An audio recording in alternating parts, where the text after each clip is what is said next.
Now, part one of our conversation will focus on police accountability through a gender lens and the impact of justice reform on Black women.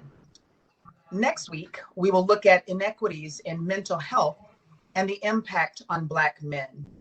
Our final session of the series will focus on social justice reform and peaceful protest as seen through the eyes of young people.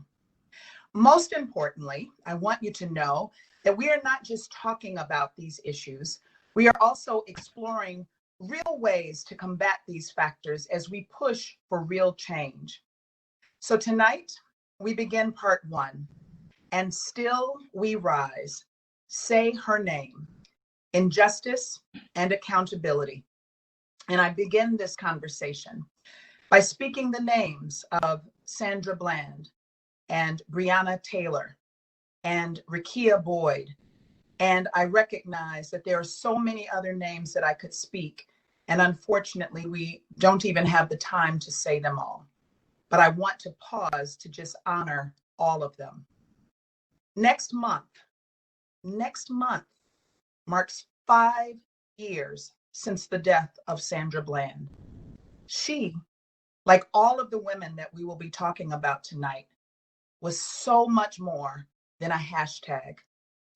Sandra Bland was the vibrant, brilliant, 28-year-old Black woman from right here in Illinois. She landed a job at her alma mater, Prairie View A&M University, and she was so excited about her future. So the question remains, how did she end up dead in a police jail cell in Waller County, Texas, for an alleged traffic violation? Authorities claimed it was a suicide and closed the case, but Sandra Bland's family said no, and many of us in the public continue to be in disbelief. Again, she was so much more than a hashtag. And to the community at large, Sandra Bland was a daughter, a sister, an aunt, a neighbor, a soror, and a friend. She was us. Sandra Bland was us. She was any of us. She was all of us. And her life mattered. And Breonna Taylor's life mattered, as did the lives of so many other Black women. So tonight we have this important conversation about why we must bring a gender-informed lens to this conversation about ending police brutality and what accountability really looks like through our eyes as Black women. Now, later in this conversation, I'm grateful to have the input of 2 dynamic leaders, Congresswoman Robin Kelly and Deputy Majority Leader Jehan Gordon-Booth. But to kick off our conversation, I am immensely grateful to have 2 of Sandra Bland's phenomenal sisters joining us tonight so that we can hear her story, that they can share her story, and they can also talk about the work that they've been doing over these past 5 years in advocating for justice and equal justice under the law. So I'd like to welcome Shante Needham and Sharon Cooper. I want to thank you both for joining us tonight. And I, of course, want to begin by just expressing my condolences to both of you and to your entire family. I know that this can be a difficult conversation, but I also know, in speaking to you before tonight's session, that this is work that you are doing because you believe it's important to continue to tell Sandra's story. And I know you call her Sandy. So why don't we just start very briefly by just, if you all could each just introduce yourselves, take a minute or 2 just to introduce yourselves. Why don't we start with you, Shante? Thank you, Lieutenant Governor. We really appreciate the opportunity. Very humbling. My name is Shante Needham. I'm Sandra's oldest sister, Sandy's oldest sister.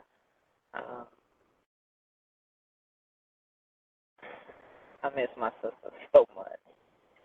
But since her passing, we have been advocating, speaking at colleges, speaking at different engagements, and just trying to be present when another one of these tragedies happen. Just trying to lend support and love where we can, and just praying for better days. Thank you. And thank you for the work you're doing. And Sharon, if you want to just introduce yourself briefly.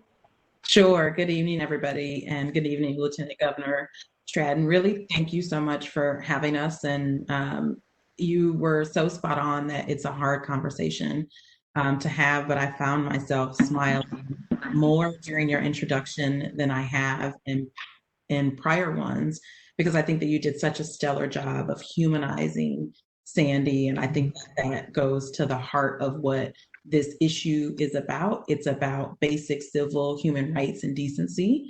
I am the second oldest in my mom's family. Our mother's name was Geneva Reed Beal. A lot of people came to know and love her through our media coverage and would frequently ask where we get our strength from. And she definitely provided the blueprint. So we are 5 girls, and Sandy was number 4 in the family. And so very similar to Shante. I miss Sandy every day. There isn't a moment that goes by that I don't think about her. And where I do spend a lot of time thinking about her is all of the precious moments that she's missed over the past 5 years, from a familial perspective, from a global world perspective, from a national level. I just look at all of what's happening in our world, whether it be with regard to police brutality or COVID-19 or any of the issues that have really put our feet to the fire. And I often find myself wondering where she would be and what she'd be doing in those movements and in those moments. And to Shantae's point, every single time that those of influence utilize their platform to bring awareness to this issue, similar to what you're doing, it warms our heart, and it is very humbling, because we do feel it to be a great privilege and honor to be able to share our story with the world, but secondarily provide a lens and perspective into what others may be facing, because you may not see the families because they're grief-stricken, but when they do come out, and when they do have a conversation, is platforms like these that are so welcoming to them. So just wanted to thank you again, because it really means the world to us. Well, thank you. And to both of you, I'm just, again, grateful for your courage and for sharing Sandra's story. I know that, I'm the mom of 4 daughters. And so when you think about, I'm thinking of your mom today. I'm thinking of your mom today as the mom of 4 daughters. So let's begin our conversation. And just know that our conversation is casual. We are here to learn and to listen. And I hope that you will feel that it is, this is a safe space. I know it's virtual, but the people who I know are joining this call are because people are looking for better understanding. They want to know more about your sister, and they also want to know how to help in this fight that we are in. So why don't we start? You talked about humanizing, Sharon. Shante, why don't I start with this question? Because I think this question frames everything. Tell us about your sister. Tell us about Sandra. Lieutenant Governor, you kind of took the words right out of my mouth from the beginning part, but I always say that, Sandra was not just a hashtag. She was my mother's daughter. She was our sister. She has nieces, nephews. She was a niece herself. She was loving. She was beautiful. She was kind. She was very bold and unapologetic. She loved to cook. Her specialty was dirty rice to me. Anytime we were cooking, I would be like, please cook the dirty rice, please. She loved helping people. I think each one of us has that trait. My mom's kids, even my mom as well.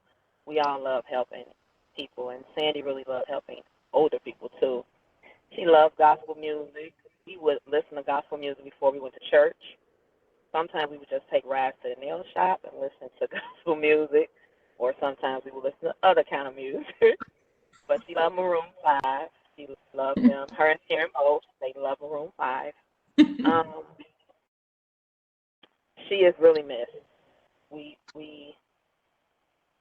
sister dates are not the same. Holidays are not the same. And we just miss her so much. But that's who Sandy was. Oh, she loved the band too.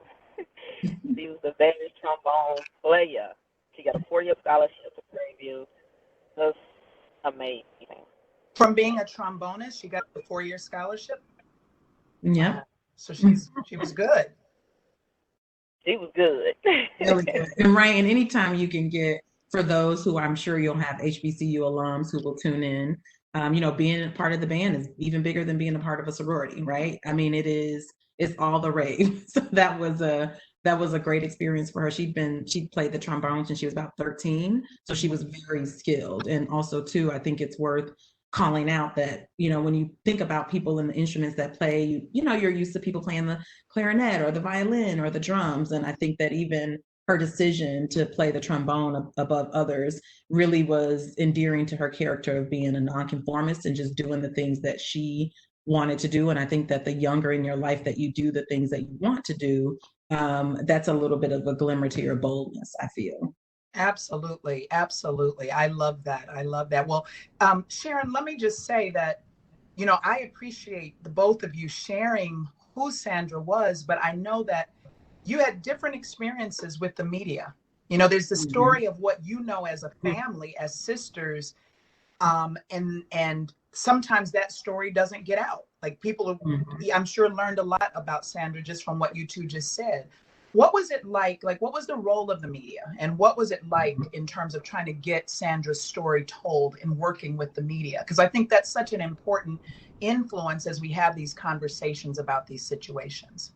Absolutely. I think it's such an excellent question. And as I reflect back over the last 5 years, I always couch it into a very small summary. I think that the media in all forms, print, digital, social, I tell people, and we would talk all the time to our family attorney, Cannon Lambert, who's based there in the Chicagoland area, who is really amazing and truly was a godsend in terms of the support that he provided to our family. But we talked a lot throughout the duration of the case about media being a blessing and a curse, right? It's a blessing to the degree that it gives a level of exposure and it reaches the masses in terms of the stories that it tells and the information that's shared on different platforms. Secondarily, where the curse comes in is sometimes, and it felt like for us at the outset, oftentimes the media got the portrait and portrayal of Sandy wrong.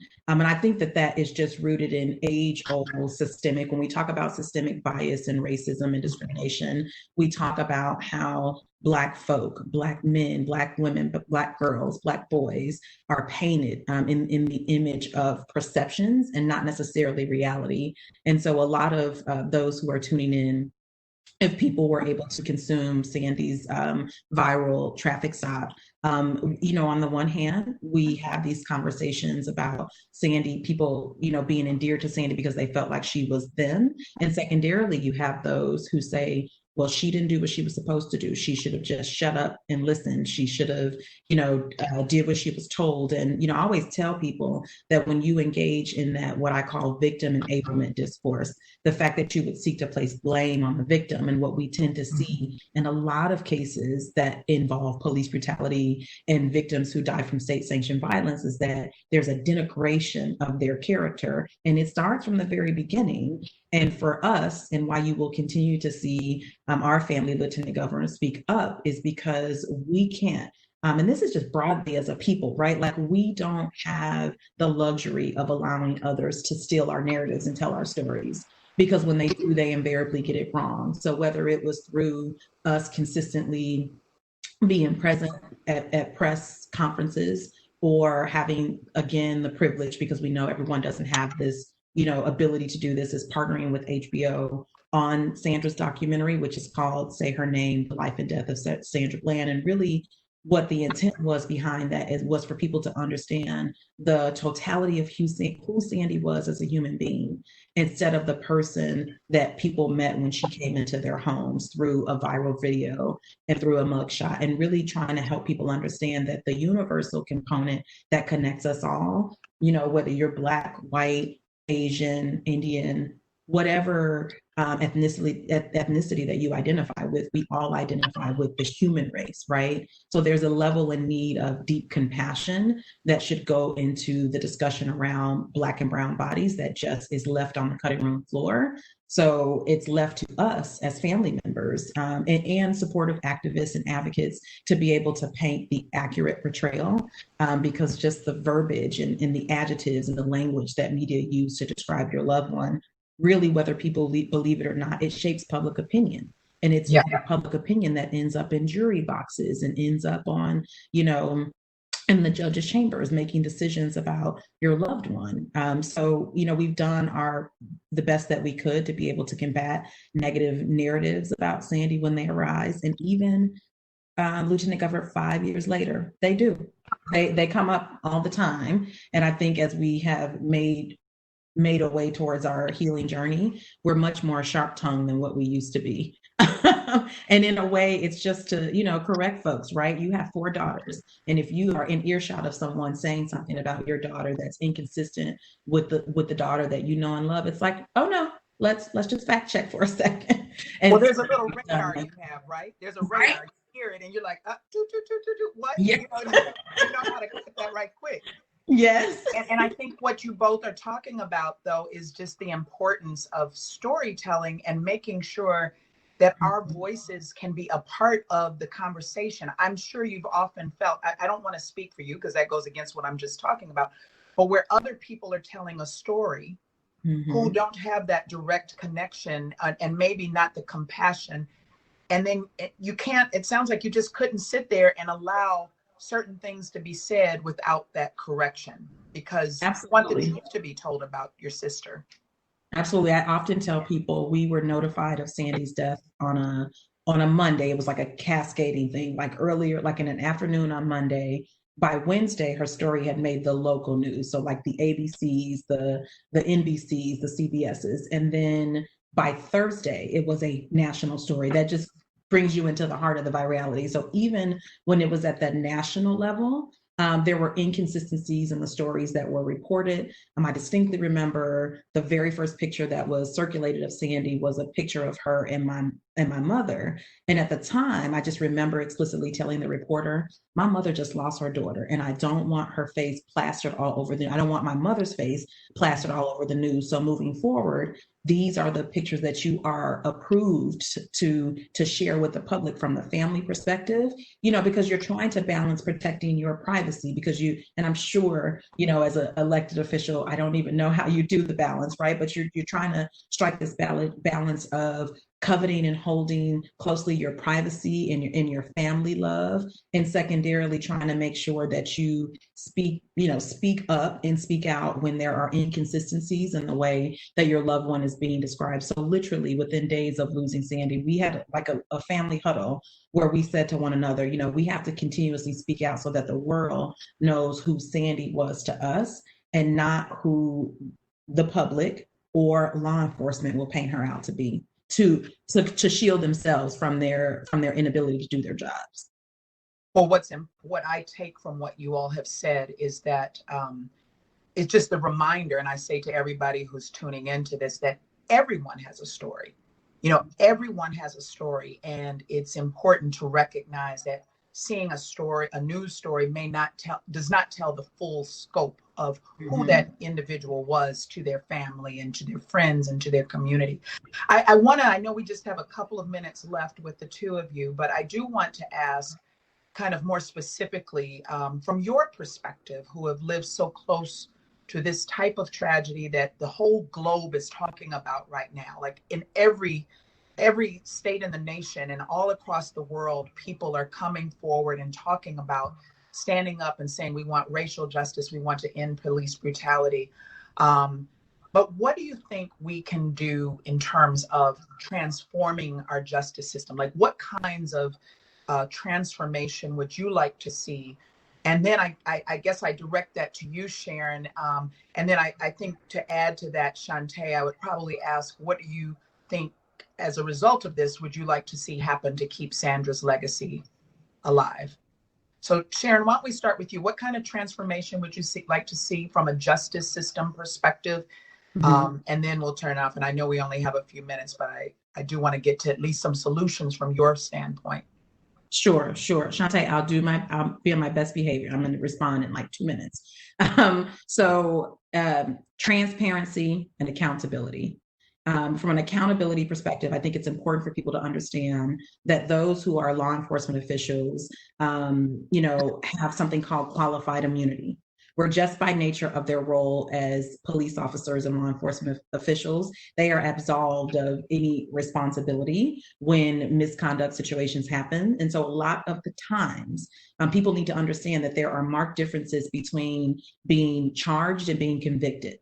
Okay. When you see this uproar and this discontent with regard to when officers are charged but then not convicted, it's because a charge doesn't necessarily equate to a conviction, because usually the charges that are brought forth in conjunction with what transpired are lesser charges. So that's number one, is like, consistent accountability. Secondarily, transparency around, for those of us that work in public capacities, or even if you go on LinkedIn or what have you, you can see what someone does. You can have, a level of insight, especially from an elected official perspective, into people's personal, records and things like that. When citizens are asking for that, there is this, we talk a lot about the blue wall. That's the blue wall and the blue code of silence, where those who are the good ones are not readily outing and discussing the behavior of those on the force who are committing misconduct. So I think that for real change to transpire, there's going to have to be some changes in legislation,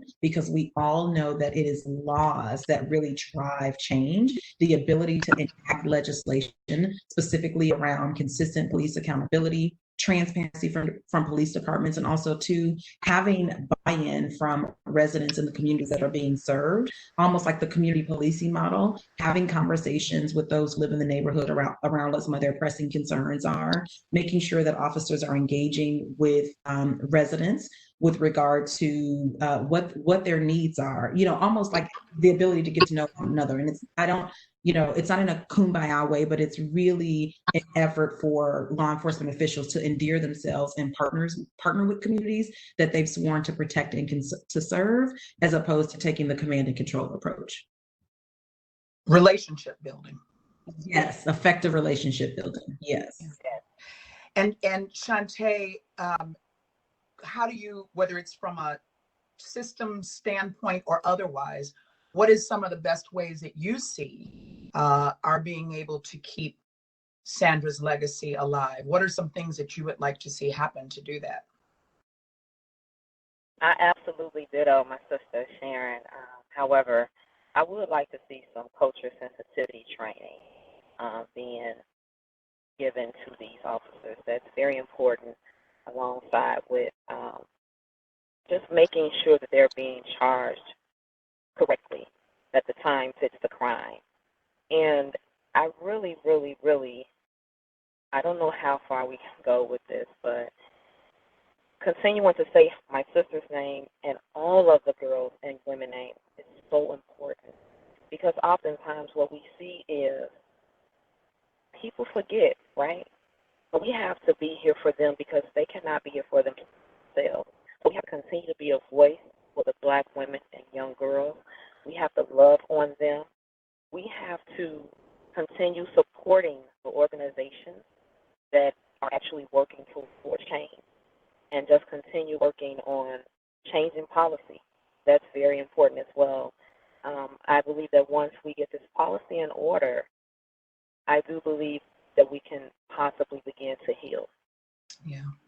Well, I know that that's what my hope is, that we can continue to work on real policy change that can allow us to heal. And sometimes people don't think about policy change as a conduit for healing, but it can be. I know that the two of you for 5 years out here fighting and advocating, I know that there's some specific things that you're hoping to see. And the second half of our conversation tonight will be very focused on what are some real solutions at the federal level and at the state level that we should at least be talking about in light of what you've shared with us tonight. I want to thank both of you. I'm just so admiring your tenacity. But there's something you mentioned, Shantae, and that's that we have to keep loving on one another. And that is part of what I think we all need to keep doing, even in spaces where it's really hard, like today, or the times that we're in right now, to keep loving on each other as we do the work. And that's standing on the shoulders of all the women that came before us who understood that there was power in love and power in raising our voices. And you two do that beautifully. So I know as you head up to these 5 years, I know that particular mile marker may be very difficult. Please know you continue to be in my thoughts and prayers, but also know that we will continue working at the state level. And I know Governor Pritzker sees it the same way, that we need real change. And this is not about just talking. We have to do the work. So I look forward to partnering with you two. At some point, you're going to say, okay, stop calling me. Stop calling me, LG. But we look forward to partnering. I'm going to say hello. That's right. Well, we look forward to partnering with you too. And thank you so much for joining us. LG, before I'm going to hang on because I'd love to hear the rest of the discussion. I know you sister. I just want to call out my soror rep, Robin Kelly. I love her. Hi, sir. No, I love her too. Everyone loves Robin Kelly. They know they're my girls, though. They know they're my girls. How's your mom? Yes. How's mom? She's okay. We went out earlier today. She's okay. Okay, tell her hi. I will. Both again. Well, it's now, as I talk about, it's time to really kind of dig in and focus on some of the legislative policies and initiatives. And we have some dynamic leaders in their own right who are joining us for this part of the conversation. And I want to make sure that Ronnie has both of them. I saw Congresswoman Robin Kelly, and I see Leader Gordon-Booth, but I don't see Congresswoman Robin Kelly anymore. So hopefully, oh, there she is. Okay, great. So these are two dynamic leaders and stakeholders in policy and criminal justice reform. They're two leaders in the state of Illinois. Everyone knows this, as they just said. We love them. We know that the work that they do. But I am so just proud to call them my sister friends, because when you're doing this kind of work and when we're talking about things like we're talking about tonight, and we recognize that we have to make sure that the voices of Black women fully and wholly and fully representing all that we bring to the table, these two women are two that I know that I look to as examples, as those that are never afraid to be completely who they are and make sure that our voices are represented.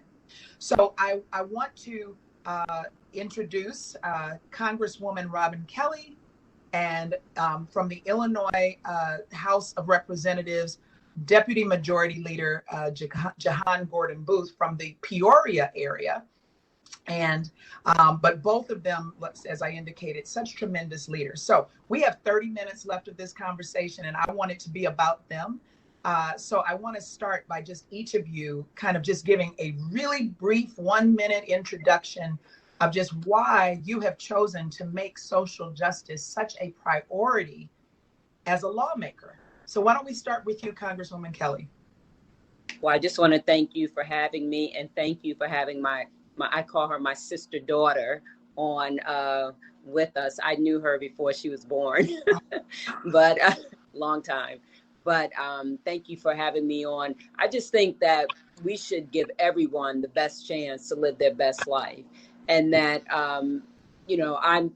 my background is social service. So it's just in my heart, in my head, to make sure that, people have the quality of life that they deserve. And throughout my career, wherever it's been, that's what I, have worked on. And also big about issues around diversity also. Thank you.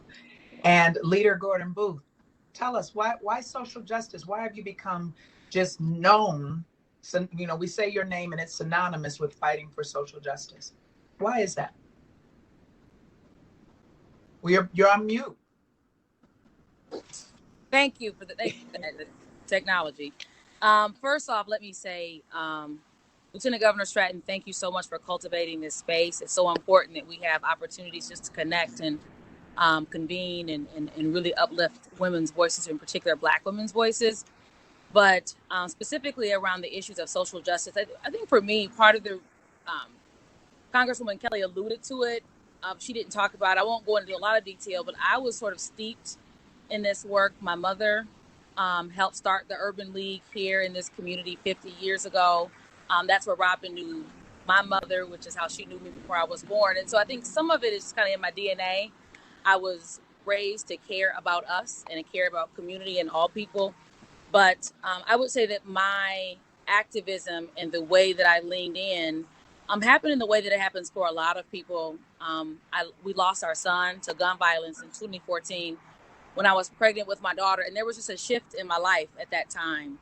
I became a mother, and I lost a child, and it did something to me. And ever since then, so we're 6 years in at this point, and it has been the work of my life. And I feel like all the things that have happened to our family really have led to God sending us, myself and my husband, into the work that we're doing right now. Yeah. Well, and just as I said to the Bland sisters, I certainly extend condolences to you as well. I know that as we are in this space and all of these issues, sometimes people forget, like, we have lives and we feel stuff, and stuff is happening in our lives too. Mm-hmm. And as much as we are out there fighting for justice, there's personal stories behind it. So I certainly want to acknowledge that. Well, let's start our conversation. And again, thank you both for being here. Now, George Floyd was murdered at the hands of police on May 25th. Breonna Taylor was shot and killed in her own home while she was sleeping on March 13th. Both this year, both unarmed. And despite the outrage of both of these tragedies, we know that the story that really propelled all of the globe to get out to the streets and talk about what happened was the situation with the murder of George Floyd. How do the two of you think that we can keep the world just as outraged about the death of an unarmed Black woman like Breonna Taylor and so many others? Leader Gordon-Booth, I'm going to start with you this time. I would say that what I'm seeing happening right now is the activism that we're seeing on social media is powerful. Social media oftentimes can be a tool used for any number of things, but in this sense, the unwillingness and relentlessness by which, as a community of people who care about this young woman that most of us never met in our lives, but just having a sincere concern that her family receive justice. I've seen folks from all over the world use their social media platform on a daily basis. I don't care if they're talking about what they ate for breakfast, where they're going on vacation, what gas station they went to fill their car up. They will talk about what they did, and they'll say, and FYI, Breonna Taylor's the officers that took her life are still on the job. And so I think that one of the ways by which we have the ability to use the powers and the tools that we have, even though many of us don't live in the state or even the community that she lived in, we do have our voices, and we have the power and the tools of social media at our advantage and at our disposal. And we should continue to use that to continue to provide her family with that sort of wind to their backs, to give them the strength to keep pushing within their local community to get justice for their child and their family member. Yeah, I love what you said, because it is a way that we are also putting the wind at the backs of her family, who, as we just heard from the Bland sisters, that, over time people can tend to forget. Yes. And I think what we're seeing through social media is people saying, no, we have not forgotten. Right. You might not be talking, it might not be on the news as much, but we have not forgotten, and we're going to keep speaking her name. That's right. And there's a quote by Audre Lorde that I love, and I know if my daughters are tuned in, they're like, Mom, you quote that every day. But it says, your silence will not protect you. And if social media can be a way to make sure that we are saying we're not going to be silent, then we do it. Congresswoman Kelly, what about you? What do we need to do to make sure that the reaction for women is the same that it is for men in these situations?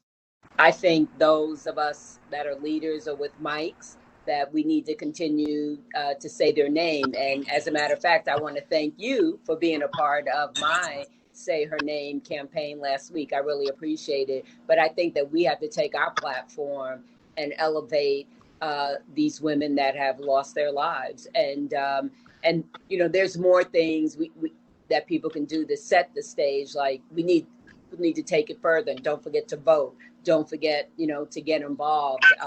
That's, you know, we need to keep saying their names, but we need to implement action too, and hold us accountable to make sure action is implemented all the time. Yeah. Don't just tell us, work with us and hold us accountable. Right. And give me some specifics. That's what I tell people too. That's exactly right.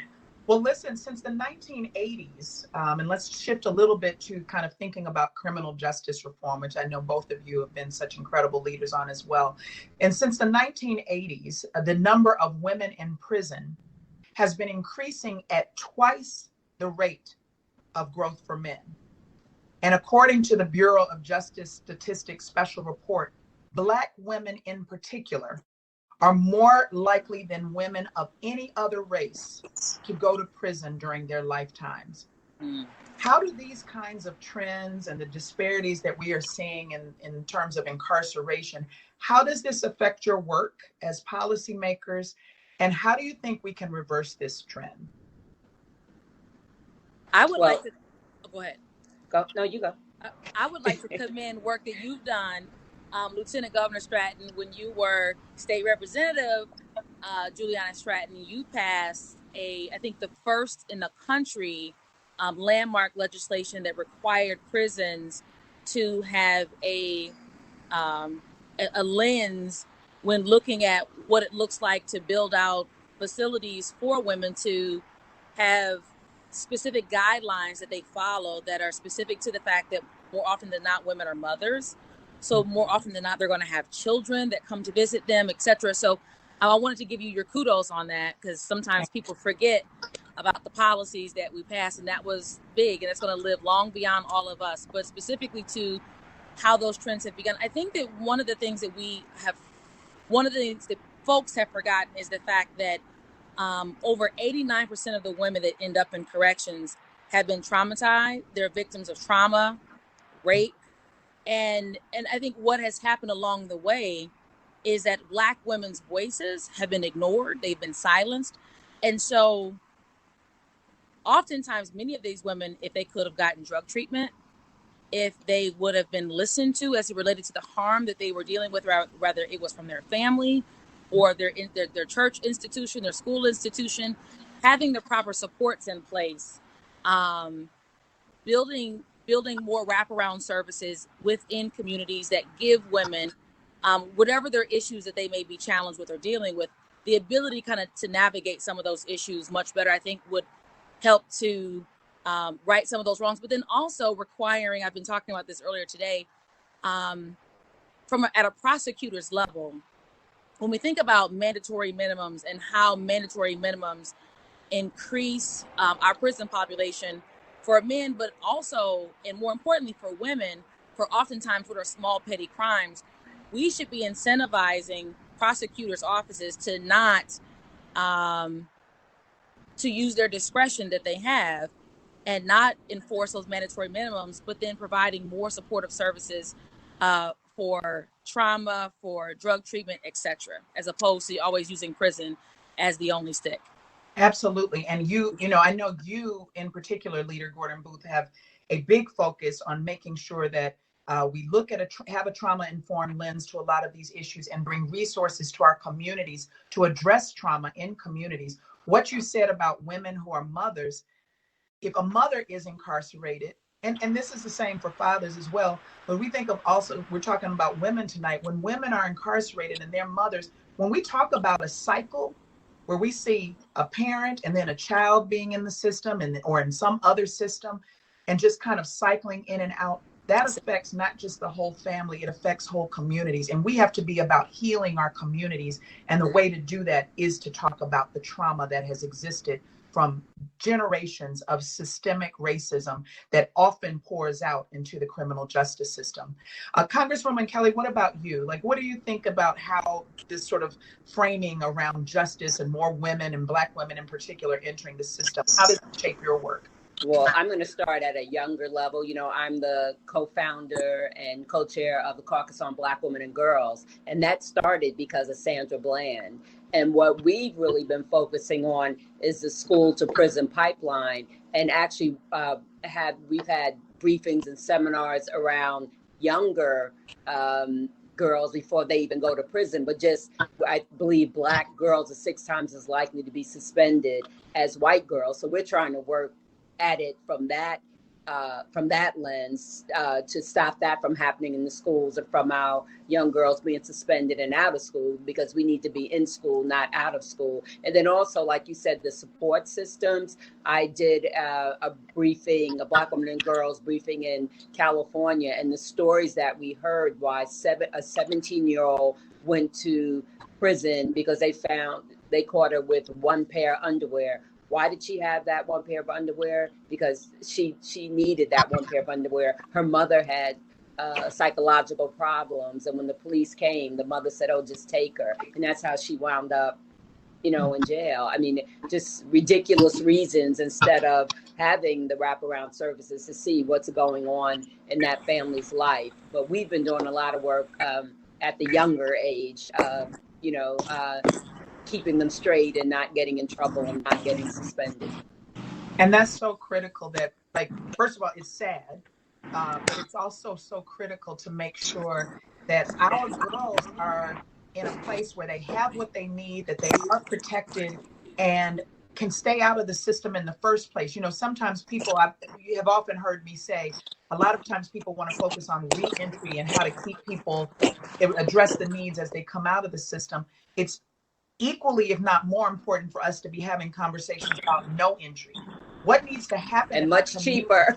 Yeah. What can we do in advance of someone, a young girl or a woman, being incarcerated right in their community so they can stay at home with their families? And we're going to spend the money on sending them to college, or, getting a skill and those kind of things, not spending it on jail. Absolutely. Absolutely. Now, we are currently, as you all know, and I know Leader Gordon-Booth, you're still with us, aren't you? I am. Okay, just wanted to check.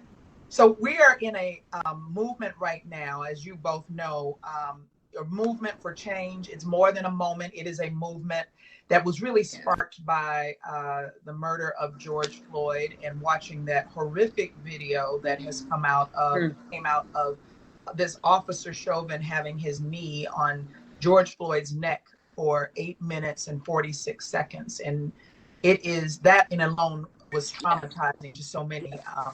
We just heard from the 2 sisters of Sandra Bland about her story and their fight for justice for her. What can the 2 of you share with us tonight about the initiatives that you're working on that are specifically targeted for social justice reforms that will have an impact on how our communities are being policed? And there's lots of conversation about this right now. And I know that both of you believe that we have to lift up the voices from Black communities to really kind of say, what do you look for in safety? But what are you all working on right now as it relates to kind of this specific issue of policing? And why don't I start with you, Congresswoman Kelly?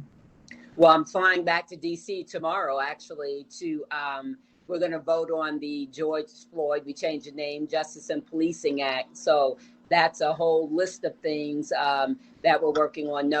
Chokeholds, a national registry for police misconduct.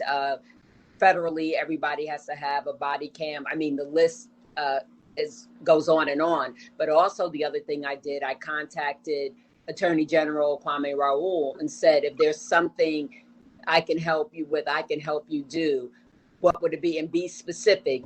I know everything needs to be better. We all want that. So I'm working with Kamala Harris, because she was an attorney general, something that Attorney General Raoul and other attorney generals recommended, that they have the authority to look at pattern and practice. Right now, in the big bill we have, there's grant money for attorney generals, but it's only if you already have the permission. And across the United States, all the attorney generals don't.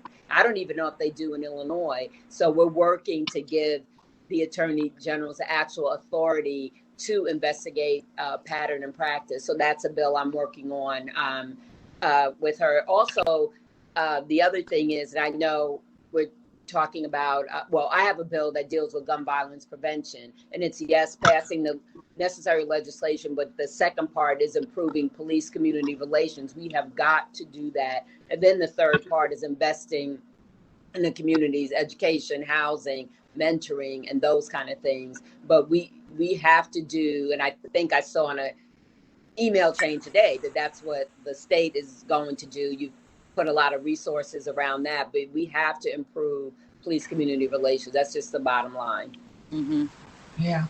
Leader Gordon-Booth, and I know you are right on target with what Congresswoman Kelly said about when we talk about safe communities, it is not just policing jails and prisons. It's about all these other things that a healthy community, what does it look like?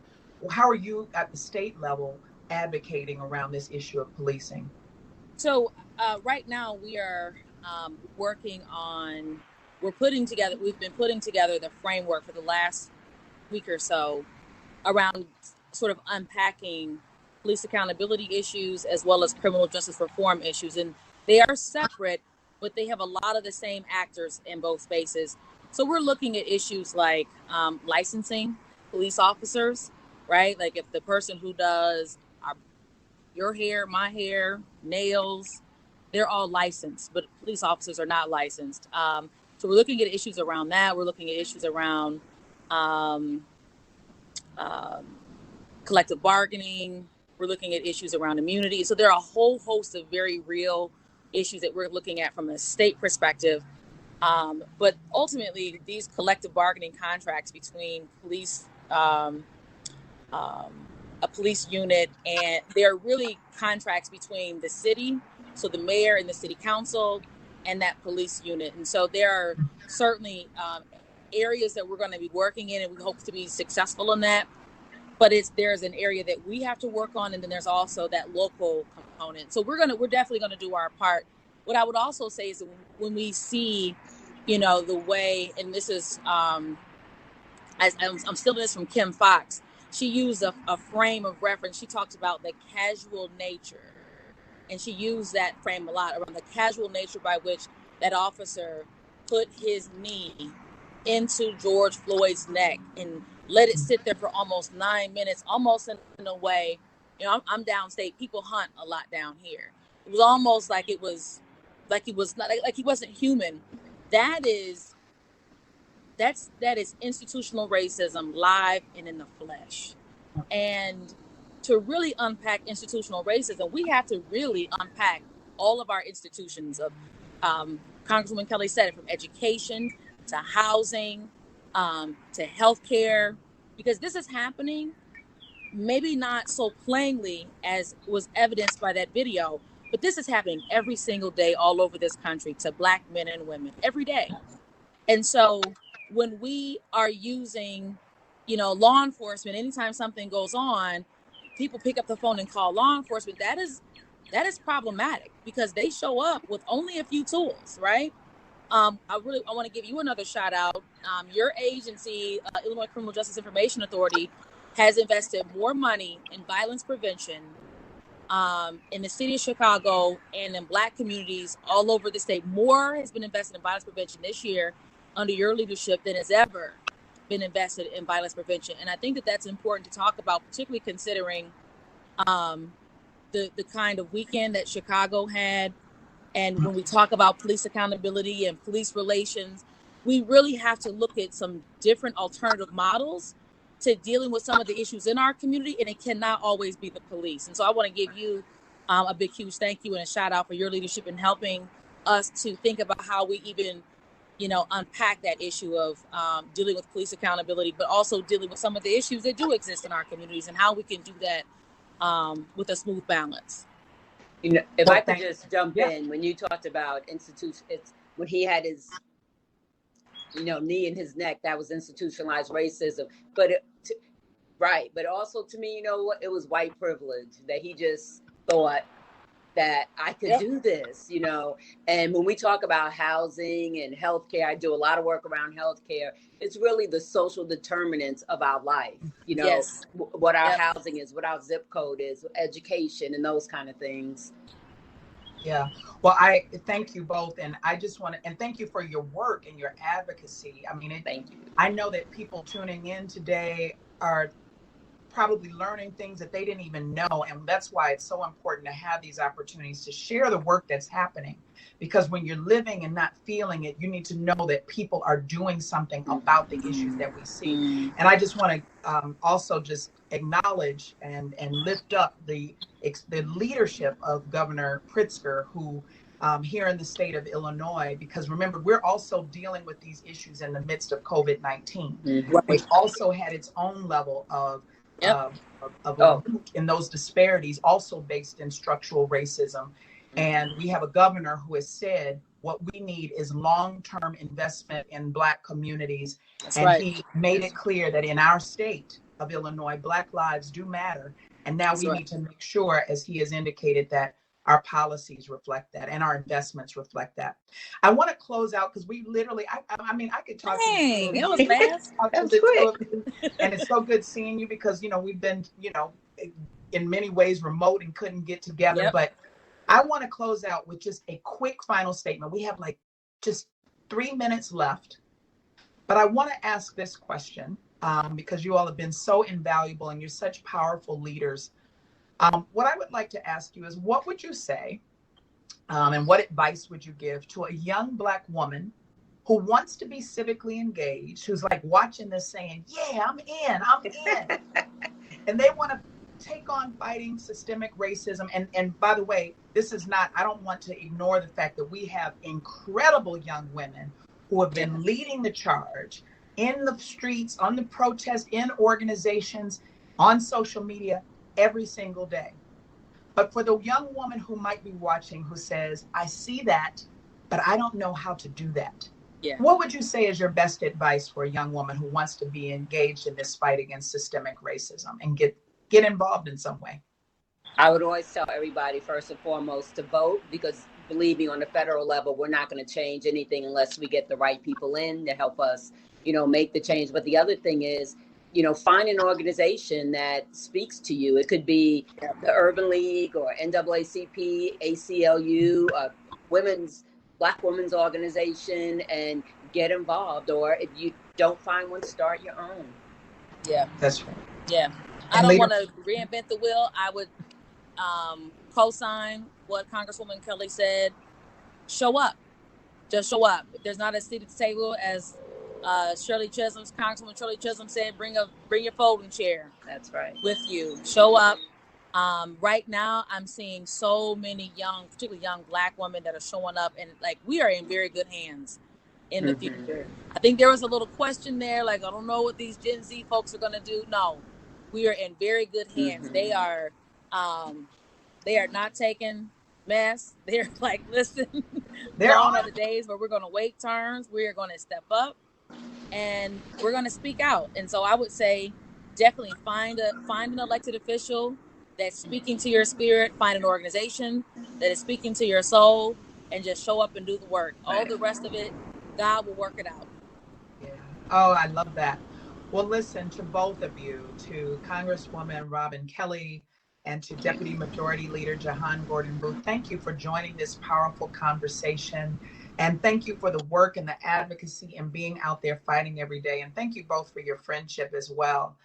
Listen, this has been an incredible conversation, and I think it's so important to continue to lift up the voices of so many that are being impacted by these issues. And as we talk tonight about Sandra Bland and lift up the name of Breonna Taylor, it was important for me to bring Black women together to share our stories and perspectives and the work that we are doing to make sure that there's a change. I want to thank everyone from the State of Illinois Department of Innovation and Technology for helping us to not just have this conversation virtually, but to have it on Facebook Live and Twitter Live. I'd like to thank all of my incredible staff at the Office of the Lieutenant Governor, as well as the staffs to Congresswoman Kelly and Leader Gordon-Booth. Thank you. We've all partnered together to make this happen. And mostly, I'd like to thank all of you who joined this conversation. I know you were inspired like I was, and I know that all of you will continue to do this work to make sure that there is equal justice for all under the law. So please continue to be safe. We're going to keep working. All of us, please feel free to reach out if you have ideas and thoughts on what needs to happen. And I know that we will get through this. These are some really challenging times, but I want you to know I have hope. I have hope because of this conversation that we've had tonight, and I have hope because of all of the people that are around the globe right now who are hitting the streets to make sure that things are different. I feel the shift. I hope you feel the shift too. And join me and my husband, Brian, on Wednesday, July 1st for part 2 of this series on cultural trauma. My husband and I are going to be having a conversation about how systemic racism has impacted the mental health of Black men in America, and kind of talk about the kinds of coping mechanisms that are needed to deal with some of the institutionalized barriers to employment, positive interaction, the criminal justice system, and so much more. I look forward to seeing you then. Have a great evening, everyone. I'm Lieutenant Governor Juliana Stratton. Honored to serve you. Thank you.